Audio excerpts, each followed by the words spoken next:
Hello, everybody, and welcome to Virtual Bourbon. My name is Steve Akley. We have a fun event tonight because it is the Dusty Series, hosted by our Dusty expert, Mr. Wes Hardin. As always, Wes does a great job. He brings not only whiskey to taste, he gets into brand history, the people of the brand, all that kind of cool stuff. So, should be a fun evening. And this one is 1978 Old Charter. And the special thing about this one, it's non-chill filtered. So this should make it worth the price of admission just for that reason, to try some Old Charter that hasn't been chill filtered. So pretty fun stuff. I'm sure Wes will talk about exactly why that happened and all that kind of stuff when he gets to his portion.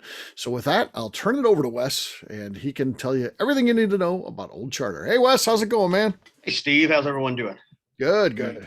All right. I think we got a pretty experienced crew here, but for anybody that may not join us live but hear this later, just to recap what we're going to do tonight, we're sampling both blind. We have two samples, 1 and 2. We are sampling the 1978 Old Charter that is a low-proof, non-chill filtered Dusty, and then one of the samples is a current off-the-shelf Old Charter. It's no longer age stated. It's the number 8 brand. And we'll talk a little bit about that later on as well. So that's what we're tasting tonight.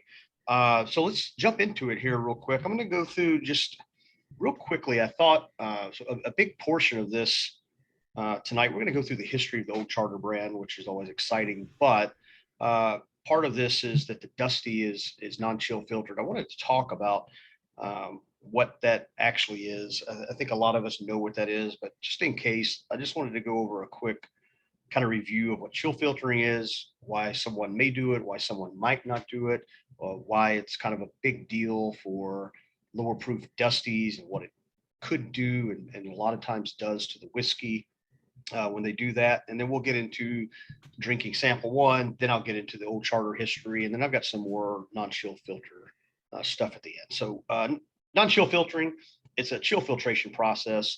And basically what they do is they cool down the whiskey and then it passes through a filter. So the idea behind this is some of the byproducts of distillation in a raw sense is there's particles that can appear. So this filtering specifically pulls out a handful of things, but the 2 big items are esters and lipids. So that's what that pulls out. The reason that companies will chill filter is, it's hard enough to educate any customer base on just your product. Like, this is bourbon. Bourbon has all these rules. It's a distinct product of the U.S. It's hard enough to get a new bourbon drinker on board with these are the rules. This is what makes bourbon different than American whiskey, rye whiskey, Canadian whiskey, Scotch, Irish whiskey, the whole 9 yards. And then on top of that, to try to explain why they're looking at a bottle on the shelf and they see a little bit of a cloudy condition, which to me and to most average consumers, if you were to see that, most people are going to say, yeah, maybe I don't want that brand. I'm going to pick this clear brand under here. It's amber and it's golden and it's absolutely crystal clear and it looks pretty. So the reason that chill filtering happens is to remove those lipids and esters. It's not exactly proven where the threshold of proof is, but what we do know is under 100 proof and cold temperature conditions, a whiskey that's non-chill filtered has the ability to flock. So what happens is in a microscopic level, those lipids and so forth under the cold tend to what I call explode. And what that looks like at a microscopic level is it looks like you've got a contaminated or oxidized whiskey is what it really looks like in the bottle and then in the glass. It looks subpar. It doesn't look correct. So from a mass production standpoint, years and years and years ago, after seeing this phenomenon, the most producers said, you know what, we got a chill filter. We can't put this stuff on the shelf. That's what we're going to do. And that's what they did. So yeah, basically chill it down, make that process happen, and then just weed them out, scoop it out. Weed it out. So there's not an issue with that. So first and foremost, there is no issue with that. But there's an opinion, and we're going to maybe test some of that opinion with this blind tasting tonight. There's an opinion that there's some flavor components to those lipids and so forth. So as you're much like watering down bourbon and proofing down bourbon, doing the chill filter process, there are some opinions and some science behind it that says you're pulling out some potential flavor properties as well. Those lipids are fats, and That's right. we know that fats contain flavor. I mean, look at when you get steak. What's a more flavorful steak? A nice lean cut steak, or something like a ribeye with fat in there. I mean, it tends to be the ribeye. So it's the same type of thing with the whiskey. Right. Yeah, that was the exact example I was going to use on Tuesdays in the evening. We just had our Taco Tuesday dinner. My wife and I we cook and we do Taco Tuesday every Tuesday. We tend to use, it doesn't matter what meat you use, we tend to use ground turkey, ground beef, ground chicken, ground any meat. If you go to the store, you can get 99% fat-free, 90% fat-free, 93, 85. It's almost like a beef proofing point. And each of those will taste different simply based on how much fat they do or do not have. So the 99% fat-free turkey tastes different than the 83% or the 85% or the 90%. So it's very similar with this chill filtration process and whiskey. There are definitely some components of flavor that may or do get pulled out of there. But again, it's under the process of, we don't want to put anything on the shelf that to an average person looks contaminated or spoiled or bad. It's not presentable. It doesn't look good. A lot of the ways back in the Dusty era times, a lot of the ways that these companies got away with some of that, not specifically Oak Charter, but some of the other companies, is when it's sitting on a shelf and it's in a nice porcelain decanter, I can't tell what it looks like, right? It's just sitting on a shelf and it's a surprise. You pop the top on it and you pour the whiskey, and then all of a sudden, oh no, it looks cloudy. There's something wrong with it. And later on, we're going to get into some kind of tips and so forth. So if anyone runs across any Dusties that are either in glass or in decanters that are under anything 86 proof or under, that is non-chill filtered, probably has a really good chance somewhere through the process it's going to get to that cool point. It's going to flock, and you're probably going to get some of that visual aesthetic. I call it cloudiness. It's not cloudiness, but on the flip side is you can also have cork issues, and you can have oxidation. You have some other factors that look exactly like it. So I'm going to, at the end of this, we're going to kind of talk about some tips and some things like that of when you're out and you're at an estate sale, or a private person says, hey, I've got these decanters and they're full. And one of the ways I'll give you some tips on how to kind of evaluate what it looks like either in the bottle or what it looks like in decanted, and kind of get an idea, and some questions to ask and some tips. But before we do that, and before I get into the history, let's take sample number 1. Let's put that in the glass. Let's start nosing and tasting that and getting some initial feedback. All right.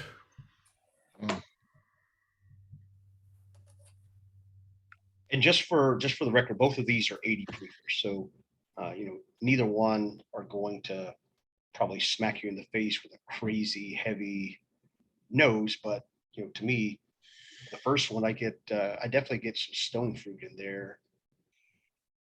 Yeah. At the lower proof, I really don't get any of the ethanol, which I wouldn't expect to get. No. Yeah, started to say apple juice, but it's not as pronounced as actual apple juice. It's more just generic juice. Yeah, yeah, I agree. It's I use the word stone fruit. Maybe it's a little maybe it's vine fruit is probably a little bit better. Stone fruit typically has a little bit more of a meatier kind of nose and flavor. And I get a little bit of like an earthy,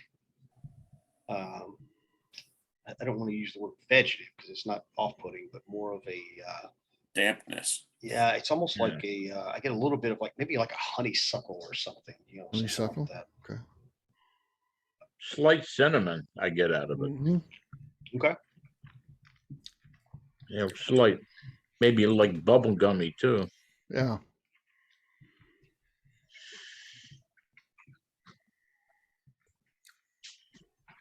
I'm gonna say this just for Nick. There's a small flavor of ham, but not a ton. What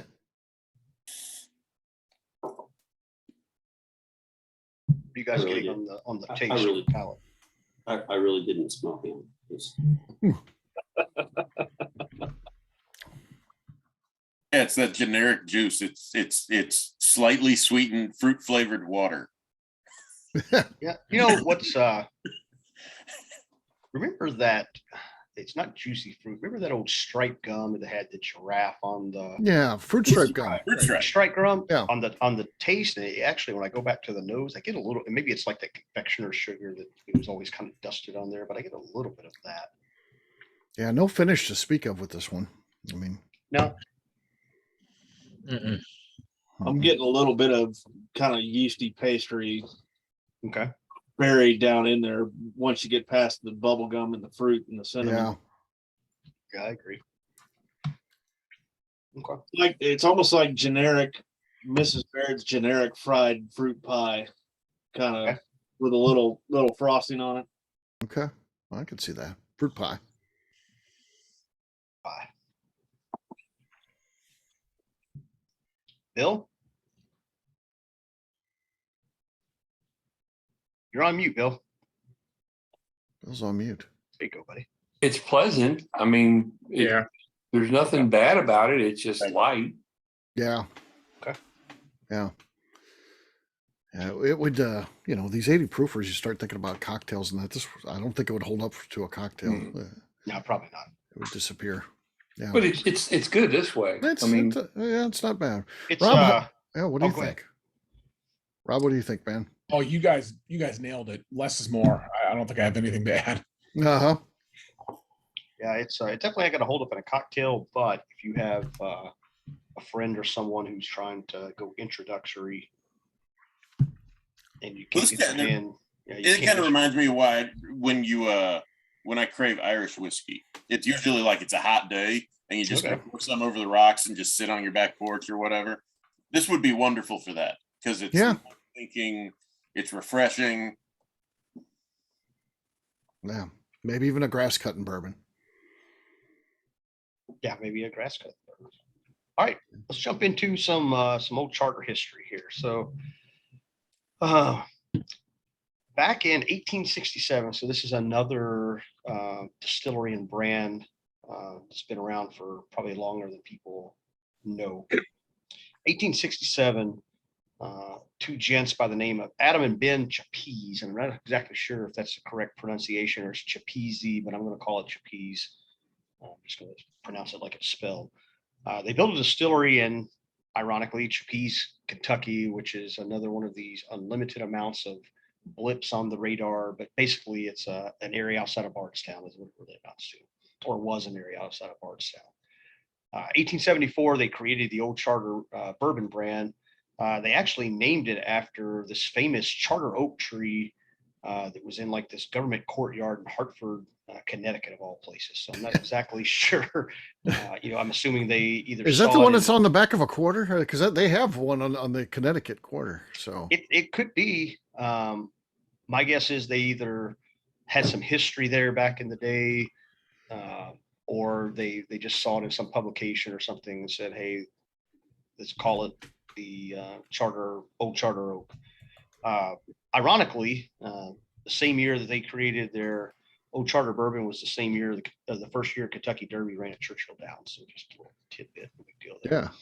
yeah. In 1890, there's a firm of Wright and Taylor. They purchased the distillery from guys named Lehman and Moore, who had just purchased the distillery from the Chappizi brothers. So basically, 16 years after they started the brand, they sold out twice in the same year. So I didn't really find out who this Lehman and Moore people were. They didn't have it very long. It sounds to me like they possibly bought it, flipped it, and made small profit and went on with life. But ultimately, it ended up with the firm of Wright and Taylor. And in 1894, like most everyone did back in those days, they moved their main office to Whiskey Row in Louisville, and it basically was a sales office. The distillery was still in Bardstown or Chappies area. They moved their office down to Whiskey Row.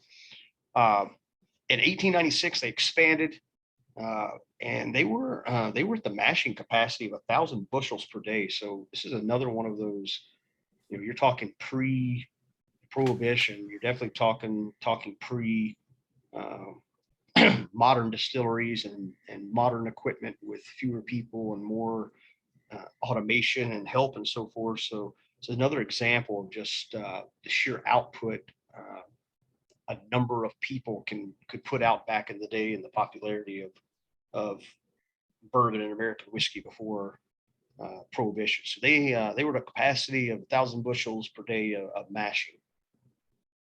They actually had an Old Charter rye brand at the same time, and they introduced their bottle and bond as well. So that was obviously, that time frame was bottled and bond is what everyone wanted to be. That was their way to get out to the market and get out with a very respected and viable option. And bottled and bond is where it was at.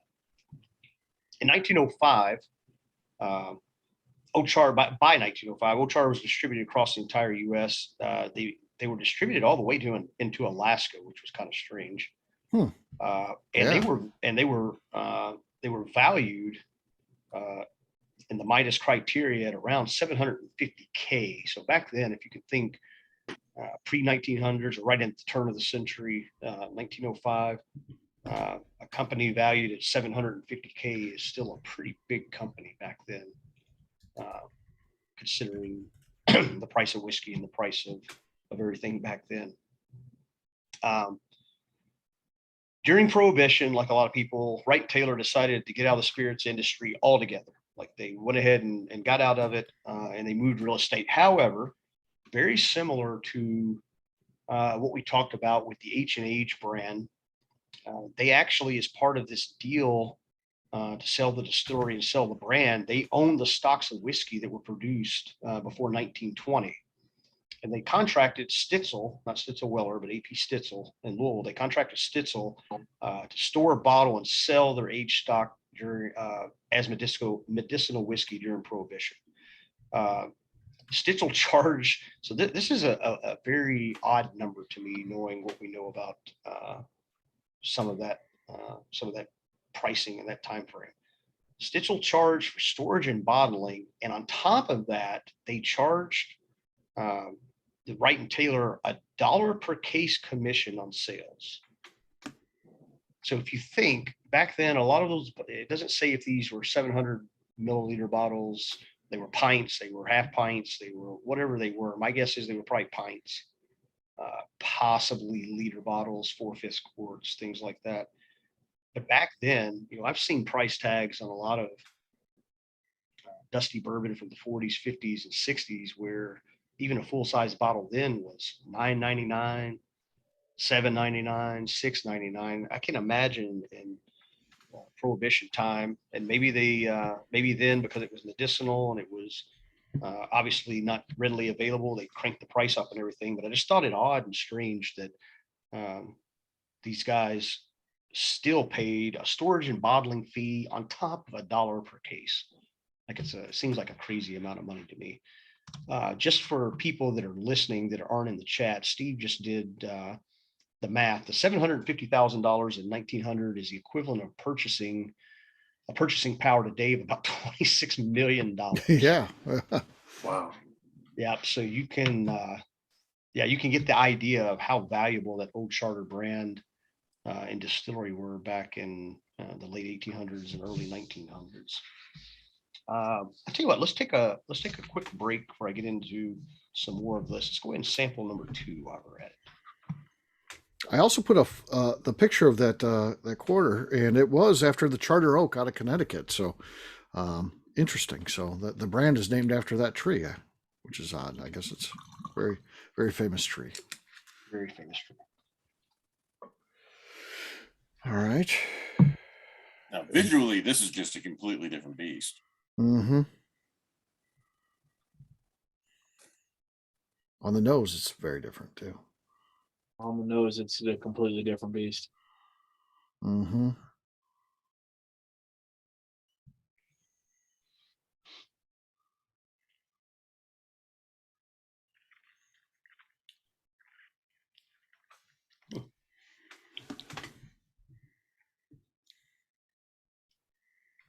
The nose is so much stronger.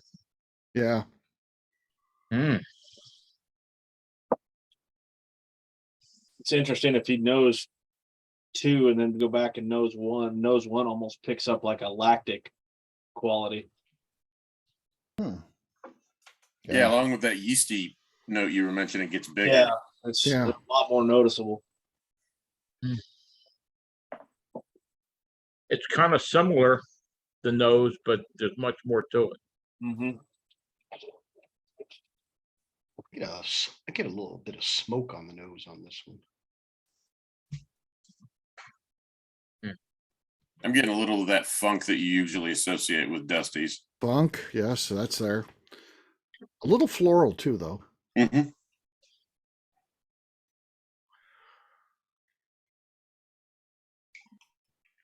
Can't put on what I'm getting out of the taste, but it's very different. Mm-hmm. For 80 proof, this is incredible. I mean, the mouthfeel. Ooh,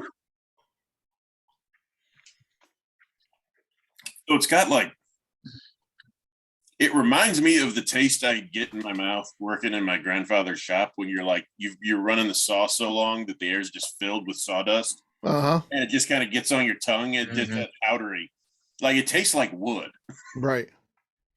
Yeah.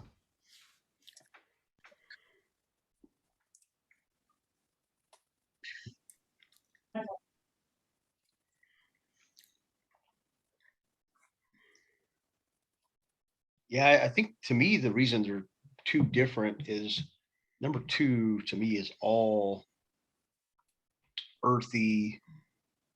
I don't get any fruit. I don't get any vanilla caramel kind of type of things.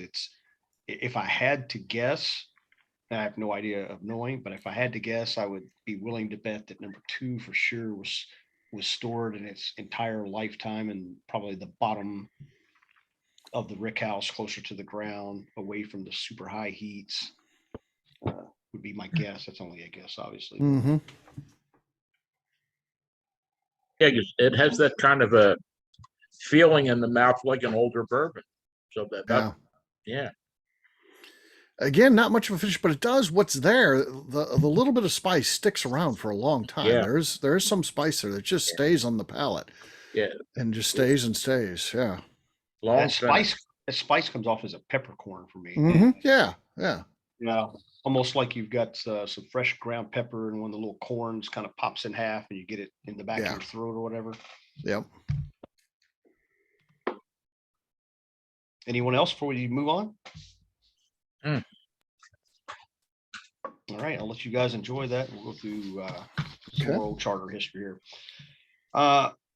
Excuse me. So at the end of Prohibition, like a lot of companies, the company was sold off to 2 businessmen from Chicago and who had also purchased the Bernheim distillery in Louisville.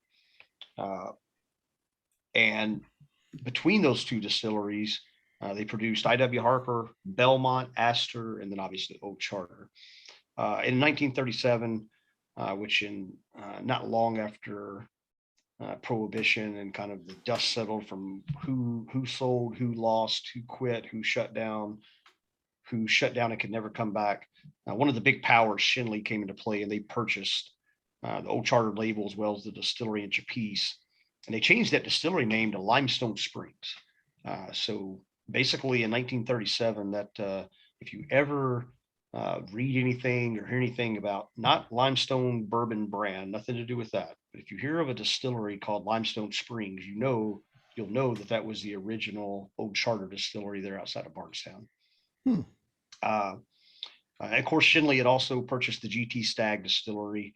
And what they started doing is between Bernheim, the GT Stag, which is now Buffalo Trace, obviously that's Fred's stomping ground, and the Limestone Springs, Old Charter was so popular and so in demand. And a lot of that demand obviously comes from all those years of prohibition, only being able to sell medicinal whiskey and only being able to produce small amounts. Demand was crazy, and they actually started bottling and labeling Old Charter out of all 3 facilities. So there's a time after the late 30s, early 40s, where if you're getting Old Charter, you could be getting it from Limestone Springs Distillery, which was the original Chapice, George T. Stagg Distillery, or possibly the Old Bernheim. Okay. So it's a little bit of a crapshoot. And once we get to the end, I'll tell you what distillery the Dusty sample that we're sampling tonight came from. Hey, Wes, at any point in this history, is it an 8-year age stated product? Because it has, the Old Charter 8 and, and it's nothing to do with an age these days. Yep. But a lot of times that comes because it was age stated and then they just leave the number on there because people are used to calling it that. What is that the case, or was it something else random that you came across? Yeah, it's almost like you've got my show notes in front of me. Okay. So Okay. actually, until 1958. Oh, there you go. Yep, until 1958. So from 37 to 58, Shenley sold it as an 8-year bourbon. So it was an 8-year bourbon from the time Shenley purchased the brand and so forth, all the way until 58. At that time, Shenley was at the forefront. Some give them all the credit. I find in the bourbon industry, not many people get all of the credit for anything. So we'll give them a big portion of the credit. But they were definitely at the forefront of working with the government and lobbying to increase the bonding period of whiskey from 8 to 20 years. And so they were at the forefront of that. So basically, after 58, they kept the 8-year age statement. Then they started getting into 10 and 12-year-old age statements as well. So Old Charter was available 8-year, 10-year, 12-year, starting in 58, which only helped obviously grow the portfolio and the brand, excuse me. To promote the older whiskey. So they did this with the purpose. To promote the older whiskey, they created a collection of actual clocks. And these clocks toured the country. It's like a display, a touring display collection. Of clocks. Of actual clocks promoting Old Charter. Some of these clocks were over 100 years old. And evidently it was kind of like a version of the Antique Roadshow kind of thing, where they literally went to these cities touring, and Shenley, to help promote the whiskey, was promoting the whiskey. And hey, we got old clocks, and we got old whiskey, 10 years, 8 years, 12 years. And it was something they did for 20 years. The collection, I never could find out who actually bought the collection and for how much, but the collection of clocks actually sold to a private person back in the 80s. So someone somewhere along the lines has probably inherited this crazy amount of Old Charter clocks. I will say on some of the, I have seen online people showing like pictures of their bourbon bar downstairs or their storage area, or a lot of people, have sports memorabilia rooms, and a lot of bourbon guys have bourbon memorabilia rooms. I've seen a lot of these Old Charter clocks. I have too. With the pendulum and that. The pendulum, the whole 9 yards. So was that a marketing thing? I probably had to do with that traveling roadshow. So you could buy a clock then. It's not the old antique ones, but now they're antiques, of course, because they've been around for long enough. But at the time, I assume that was just something that you could pick up.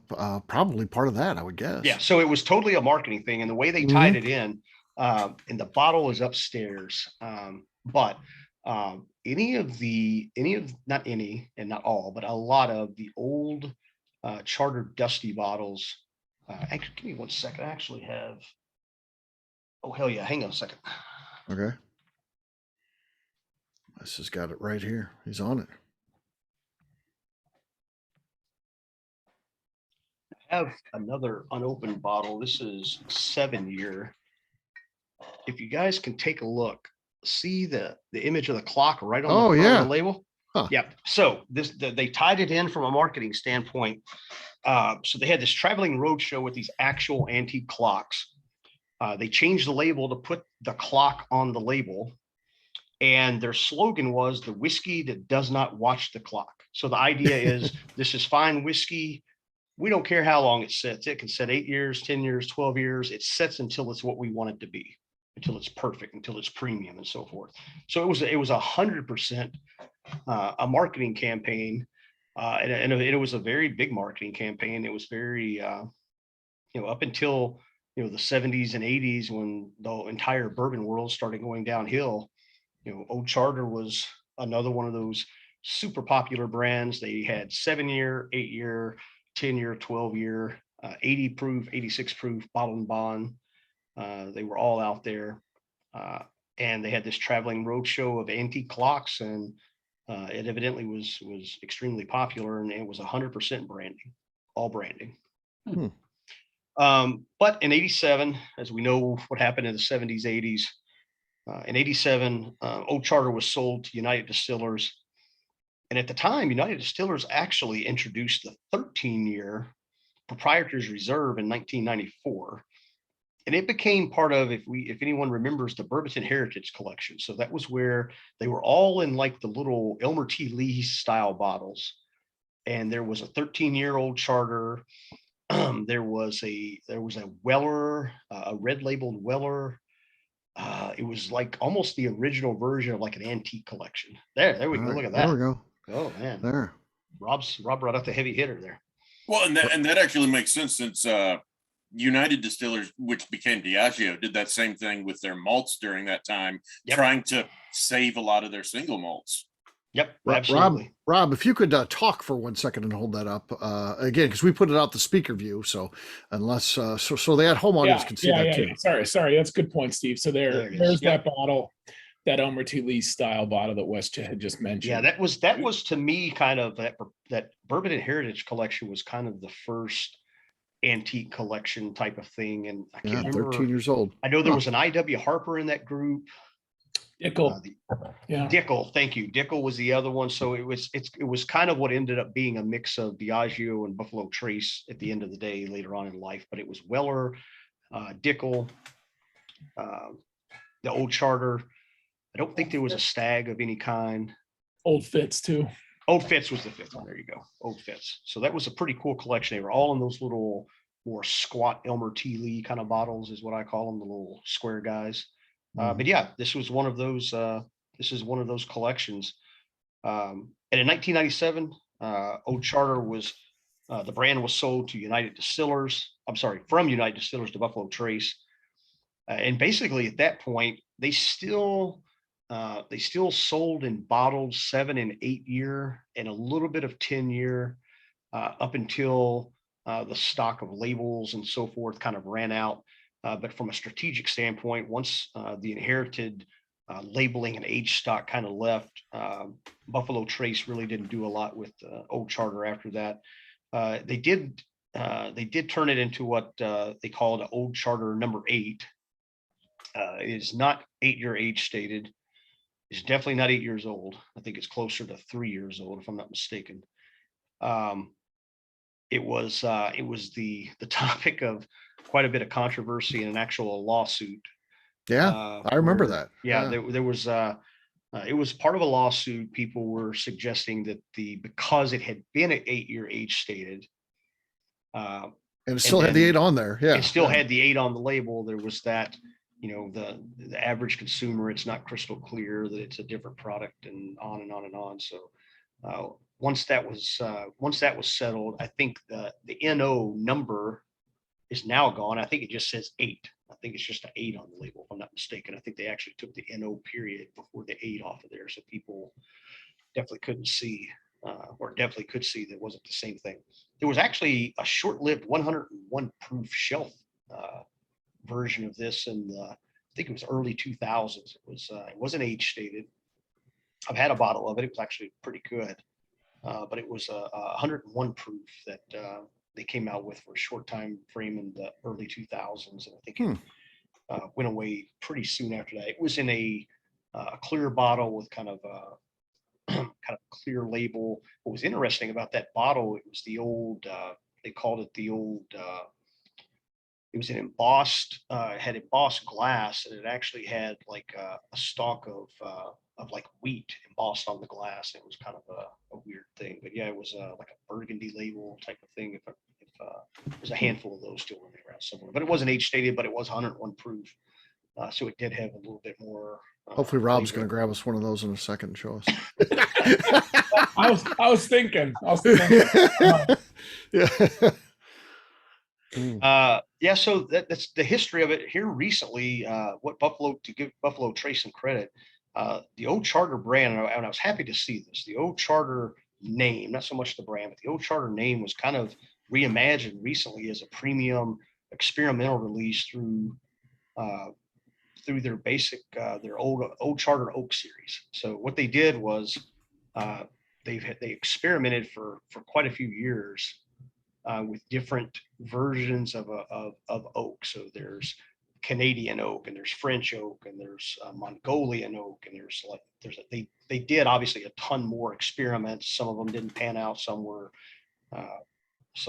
non-palatable, for lack of better terms, based on some things I saw from Some Fred drank before they ever got to market. Yeah, some Fred the entire drank. stock. Yeah. You know, they had some in like bigger barrels in 53, and they had some smaller barrels. They had them Yeah, all all kinds of crazy stuff. all kinds of crazy stuff. But at the Yeah. end of Harlan the day, Wheatley, there's nobody does more experiments than that guy. He's always oh got- yeah, he's yeah. like a science, mad scientist. Yeah. But they were able to do two things. One, they brought back a legacy brand, not the exact label, not even the same bottle. They brought back a legacy brand and name, kind of brought it back to prominence. It's a limited edition, and it's really good whiskey, and it's well aged. So I know the French oak was 12 years.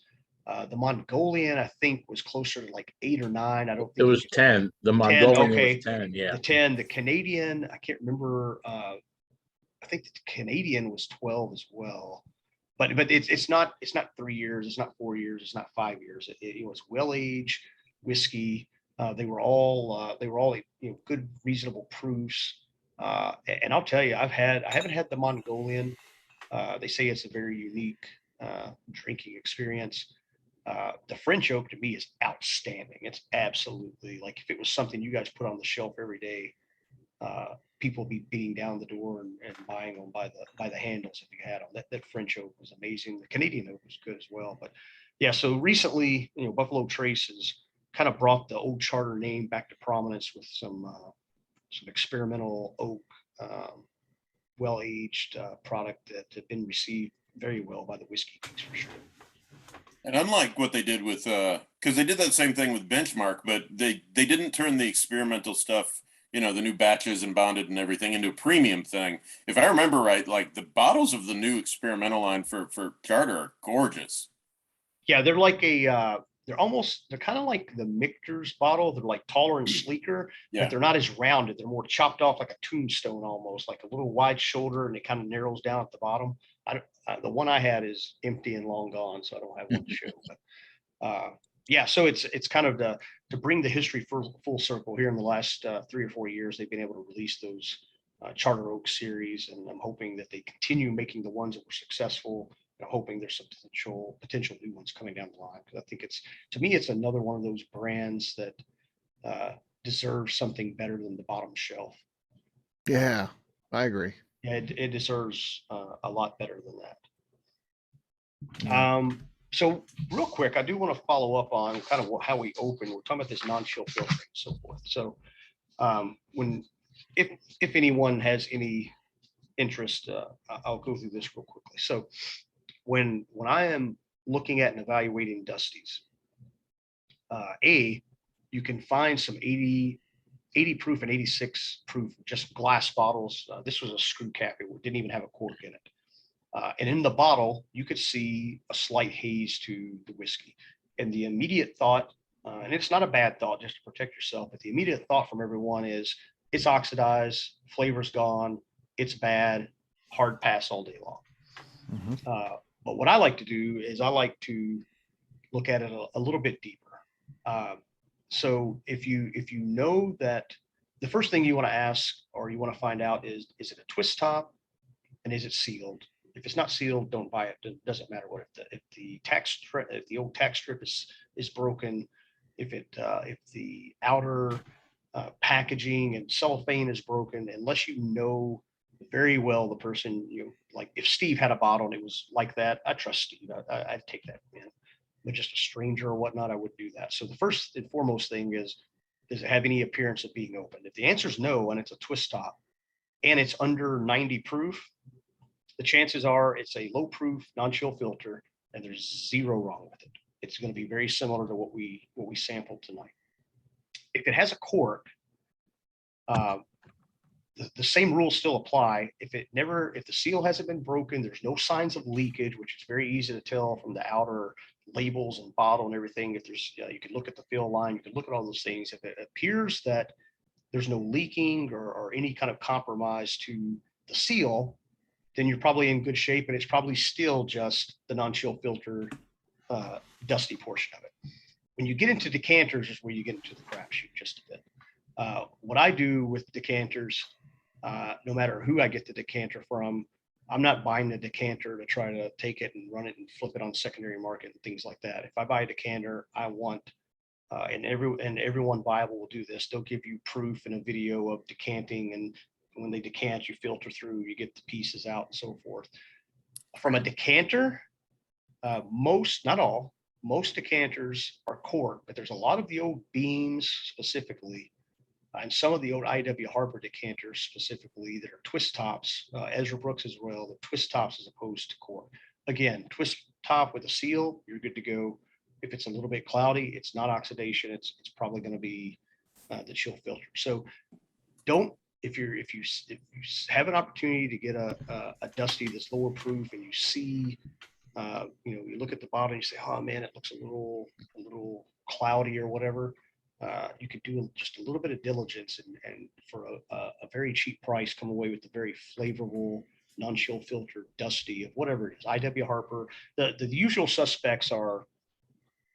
I very rarely have ever seen this in Beam. I'm assuming that Beam chill filtered everything for quite a long time. I don't know that for sure. It's just I can only base it off what I've seen. Oak Charter, IW Harper. Based on the history of what we learned, the IW Harper came from Bernheim, owned by Schenley. The Oak Charter, owned by Schenley. Those are the two that I see the most of this flocking of the lipids and so forth, and give me the indications non-chill filter. So just kind of some pointers if you run across that. If you ever have any questions, shoot me a note with pictures, and I'll give you the best educated guess I can. But don't always immediately look at a low proof dusty that's not crystal clear as being defective or oxidized. There's a chance it is. There's also a really good chance it's just not chill filtered, and that's just the way it's supposed to be. Very cool. Anything else we need to know, Wes? No, not history wise. Okay. It's not. It's one of those brands again that's been around for a really long time, and really only changed hands when the global bourbon industry had something traumatic happen to it. It changed hands, prohibition. It changed hands post-prohibition. It changed hands when the whole industry went in the tank in the 80s, and then changed again, as everyone was subsidizing and doing things like that. But other than that, it's been made historically, it's been made at 3 distilleries, now currently at 1, but it's just been a tried and true brand that at one time was at the top of the heap, and we'll see what happens in the future. Okay. Well, with that being said, it is now time to vote. And as always, we're voting for 2 things. Which one do you think is the dusty? And which one was your favorite of the night? So, all right. That's the 2 things. Let's start with Mr. Bill.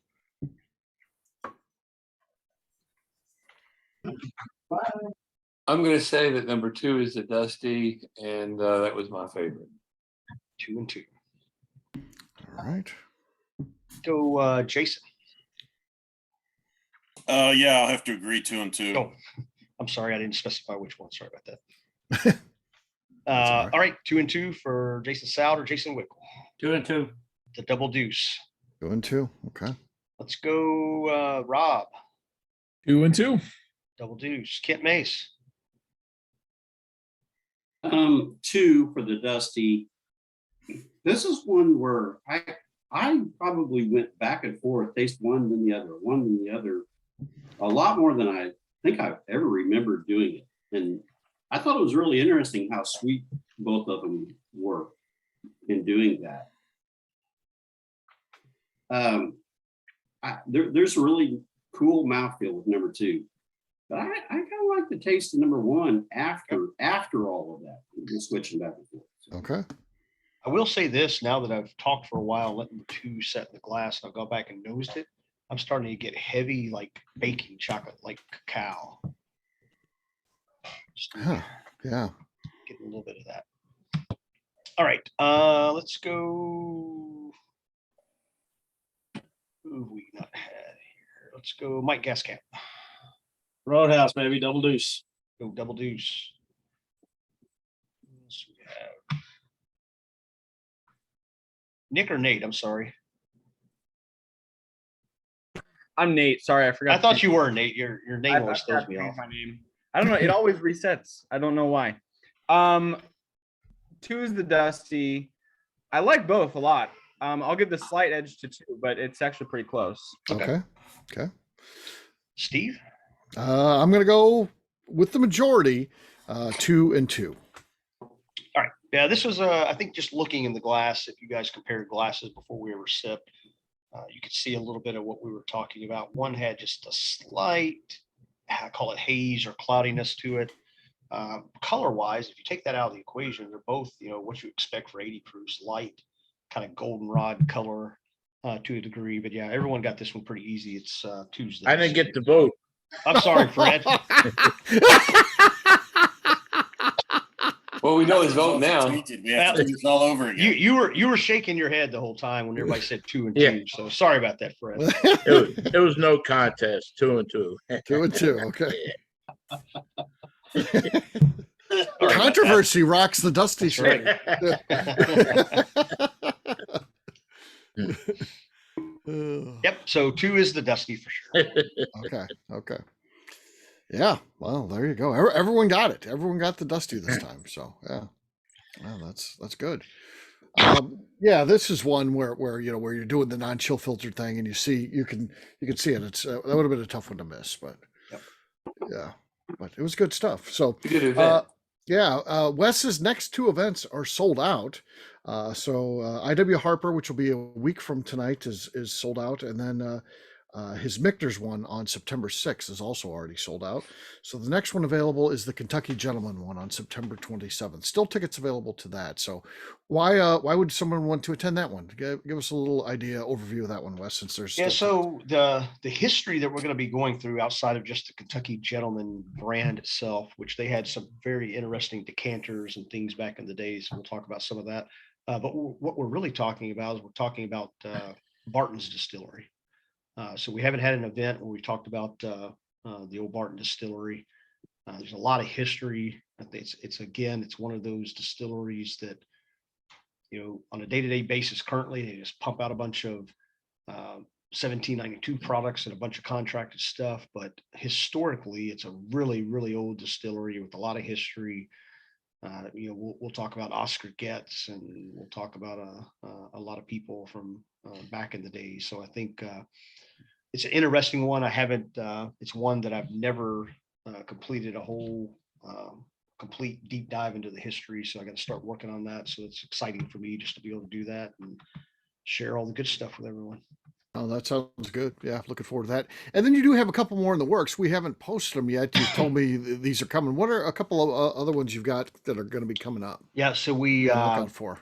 Yep. So I think we're through the end of September. So October timeframe, we're going to do the next one we're going to post is going to be the Willet Dusty. That'll be a popular one. That's a popular Everyone knows how Willet is. That's going to be the old Bardstown. So again, and we'll put this in the posting so everybody fully understands. This is if I'm not mistaken, it's a late 50s or at the minimum early 60s, but it's old. But it's an actual old Bardstown 90 proof Willet distilled, not KBD sourced. It's not Heaven Hill. It's not Ezra Brooks. It's not Glenmore. It's not Beam. It's not anybody else. This is Willet distilled back before the plant, the company shut down, and then, the cold zines came in and started it back up and sourced. And now they're obviously in their distillate, and we're going to put it up against their current distillate today. So it's going to be a 1-to-1 translation of what the distillery did way back in the day and what they're doing now. So it's a pretty, that distillery and,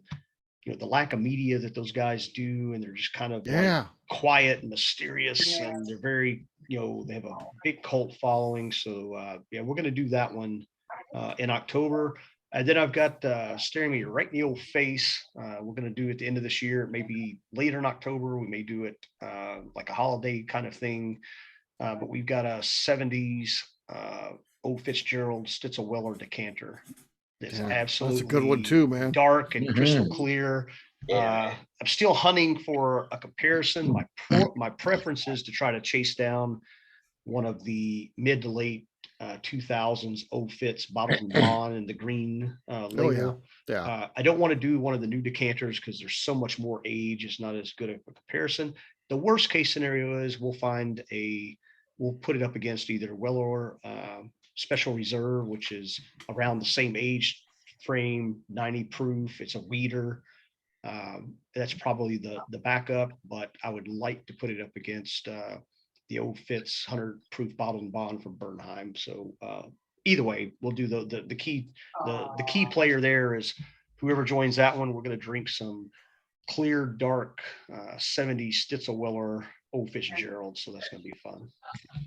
Those are some great ones coming up for sure. So yeah, I wanted to save kind of two of the big ones towards the end of the year, let everybody get through their summer and vacations and all that stuff. And let's have some fun towards the end of the year and do some of those there. Then I'm always working on other things. So absolutely.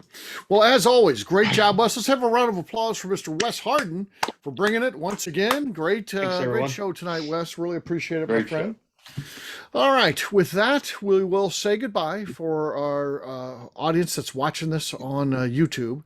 But I'll stick around and we'll talk a little whiskey, anything like that. Wes usually sticks around for a little bit too. So anything you want to ask, we'll do that right now. But for now, see you later, guys. Bye. Thanks, everyone.